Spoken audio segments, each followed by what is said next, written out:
नमस्कार साथियों, आज हम जिस शख्सियत से आपका रूबरू कराने जा रहे हैं वो जानी पहचानी चरखी दादरी की शख्सियत है रज्जू अहलावत जी।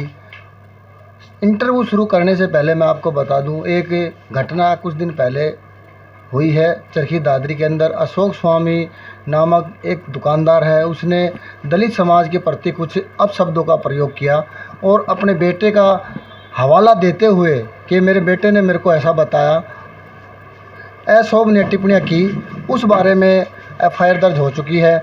उसके बाद जो उनका लड़का है सौरभ स्वामी, वो आईएएस अधिकारी है राजस्थान के अंदर, तो उस पर कोई कार्रवाई नहीं हो रही है अभी तक। तो उसको लेकर रज्जू अहलावत जी आ गया है। क्या कुछ इनके मन में ये धारणा आई कि मैं इस आवाज़ को उठाऊं? रज्जू अहलावत जी से जानते हैं। नमस्कार। नमस्कार, आपका चैनल को मैं बधाई देता हूँ। धन्यवाद सर। आपने ये एफआईआर कराई है, क्या कारण है इसका? क्योंकि ऐसे वारदात तो लगभग होते ही रहते हैं दलित समाज के साथ, आए दिन ऐसी घटनाएं सुनने को मिलती हैं, लेकिन इसी में आप क्यों इन्वॉल्व हैं? इसमें ये है कि मोटे तौर के ऊपर ये केस आमतौर पर तो जो है ना रजिस्टर्ड होते रहते हैं जी, और इसकी वजह मैं ये मानता हूँ कि कार्रवाई जो इस लड़के पे भी होनी चाहिए थी, जो कि आज प्रेजेंट राजस्थान में आईएएस है जी। और काफ़ी दिन से मैं इंतज़ार कर रहा था इस चीज़ का कि भाई ये कार्रवाई बराबर उस लड़के के ऊपर भी बनती है एफआईआर, क्योंकि फादर खुद ये कहते हैं कि भाई मेरे बेटे ने मेरे को बताया जी।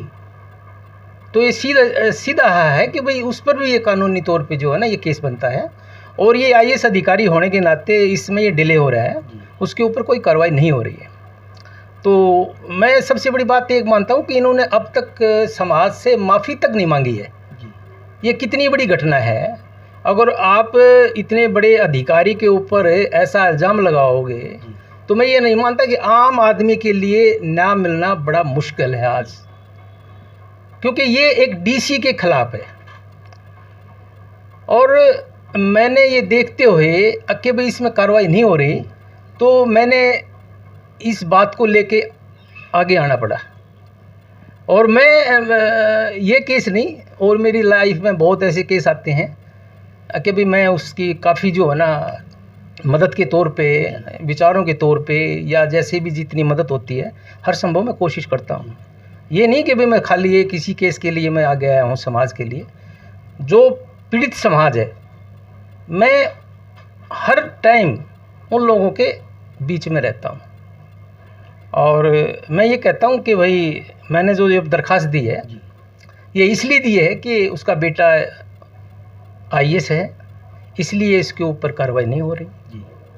और मैंने कल ही ये सदर थाना सिटी थाना के अंदर ये कंप्लेंट दी है।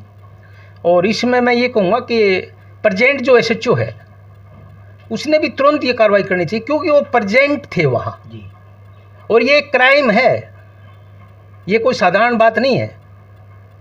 मैं तो ये कहूँगा कि वो एसएचओ भी इसमें दोषी है और कोई समाज का कोई आदमी इसमें आगे नहीं आया, तो इसलिए मैंने ये जो है ना स्टेप उठाना पड़ा। 25 तारीख को एक प्रदर्शन करके एडी इसके सीटीएम के माध्यम से एक दरखास्त दी गई है जिसमें उसके लड़के की गिरफ्तारी की भी मांग की गई है दलित समाज की तरफ से।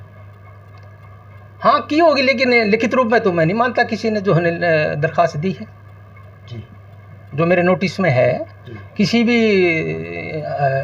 आदमी ने उनके ऊपर कोई दरखास्त नहीं दी है। आप समाज सेवी के साथ साथ राजनीति से भी ताल्लुक़ रखते हैं। हाँ। तो दर्शकों को ये बताएं कि कहीं ये कोई राजनीति स्टंट तो नहीं है? राजनीति स्टंट इसमें क्या हो सकता है, बताओ आप?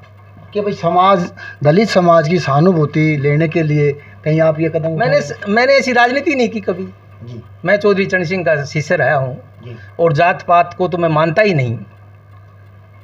मैं चौधरी साहब का जो है ना, मैं मेरी लाइफ में उनका बहुत बड़ा जो है ना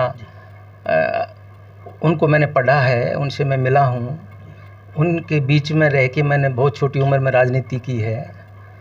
तो ये चीज़ें तो मेरे आसपास भी नहीं है कि मैं कहीं किसी आदमी का फ़ायदा उठा के मैं अपनी राजनीति करूँ या कोई बात। ये तो सारा समाज जो है वो सबको पता है कि अहलावत जो है ना वो अपनी स्वार्थ की राजनीति नहीं करता।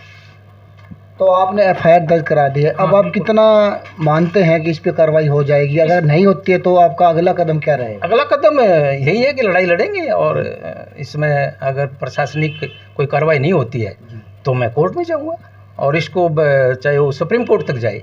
तो इसके लिए आप दलित समाज से संपर्क करेंगे, उनको साथ लेंगे? हाँ, इसमें कोई दिए उनको साथ लेंगे, हम साथ लेके चलेंगे। तो ऐसे वारदात होते रहते हैं, ये पहले भी मैंने आपसे सवाल किया है, तो उनमें आप नहीं दिखाई दिए, इसमें आप दिखाई दिए हो, क्या ना, उनमें तो कार्रवाई होती रही है ना, इसलिए इस पे कार्रवाई नहीं हुई तो मुझे आगे आना पड़ा। जब कोई कार्रवाई पहले हो रही है तो मेरा आने की क्या जरूरत है? तो दलित समाज को आप क्या संदेश देना चाहेंगे ऐसी वारदातों के बारे में? मैं उन्हीं को यही कहना चाहूँगा कि भाई इसमें सारा समाज जो है वो आपके साथ खड़ा है, और इसमें कोई पक्षपात नहीं होना चाहिए, सब भाईचारा एक होना चाहिए। और हमारी तो कोशिश यही होती है कि जाति पाति के ऊपर जब कोई बात आती है तो ये समाज के लिए भी बहुत बड़ा लॉस है, और इस तरह जो है ना लंबी चलने वाली बातें नहीं है समाज में। जो आज का दौर तो और भी ख़राब है। जैसे आए दिन ये घटनाएं होती रहती हैं, एक घटना और सुनने में आई है, उस पर भी एफआईआर हो चुकी है 25 तारीख को, लेकिन अभी वो मामला अच्छी तरह से लोगों के संज्ञान में नहीं आया। अगर उसमें भी कहीं दलित समाज को ज़रूरत पड़ती है तो आपका कदम क्या रहेगा? हाँ, मैं आगे रहूँगा। जी धन्यवाद। तो ये थे रज्जू अहलावत जी, जिनका कहना कि दलित समाज पर जहाँ पर उनकी सुनवाई नहीं होती है, मैं हर प्रकार से उनके साथ मदद में आगे रहूँगा। और जो ये डीसी का मामला है, ये एक उच्च अधिकारी है, हो सकता है इनका मानना है कि कहीं ना कहीं उच्च अधिकारी पद के कारण इस पर कार्रवाई को रोका गया हो कि अशोक स्वामी पर केवल एक मुकदमा दर्ज करके जो दलित समाज है उसको शांत किया जाए, कोई उग्र ना हो और इस मामले को दबा दिया जाए। इसलिए रज्जू अहलावत जी इस मामले को लेकर बीच में आए। अपने स्वयं के नाम से इन्होंने एफआईआर दर्ज कराई है, और इनका कहना है कि इस लड़ाई को मैं आगे तक लड़ूंगा, और समाज को कभी भी ज़रूरत रहेगी हर वक्त मैं समाज के साथ खड़ा रहूँगा। और जब भी ऐसी घटनाएँ होती है, समाज चाहे तो मुझसे संपर्क करे, हमेशा मैं तत्पर रहूँगा। ऐसी और खबरों को देखने के लिए दादरी दस्तक से जुड़े रहें। जिसी प्रकार की भी चरखी दादरी में आसपास में कोई घटनाएं होती हैं, कोई खबर होती है, हम उनसे आपको रूबरू कराते रहेंगे। धन्यवाद।